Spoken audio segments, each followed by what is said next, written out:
नमस्कार. खऱ्या अर्थाने तुम्हाला सांगतो की आज आम्ही सम्राट सावजीला आलो होतो. खूप दिवसापासून ऐकलं होतं की नाही का एक सावजी आहे, जे सावजी सांगतं एक वेळा माझ्याकडे या, सावजी काय आहे ते बघून घ्या.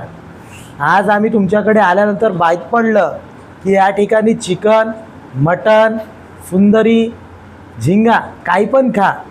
ज्या प्रकारे या देशातले केंद्रीय मंत्री बोलतात माननीय नितीनजी की तुम्ही एक वेळा कोणत्या तरी सावजीत जा, आणि आमच्या नागपूरचं सावजी काय आहे त्याचं नाव सम्राट सावजी आहे.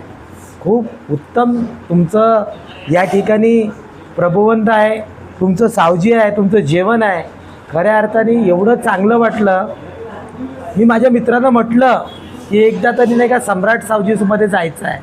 म्हणे हा म्हटलं मला काय बरं. तर मी त्याला सांगितलं जेवण बघायचं असेल तर एक वेळा सम्राट सावजीला जाऊन ये. आणि मी जाऊन आलो. यांनी मला म्हटलं जाऊन आलो, आज तुमचं जेवण उत्तम वाटलं. हे बघा काय जेवण आहे. वा, हे जेवण ग्रेव्ही, बाप रे बाप, मजा आली मजा आली. एक वेळा या.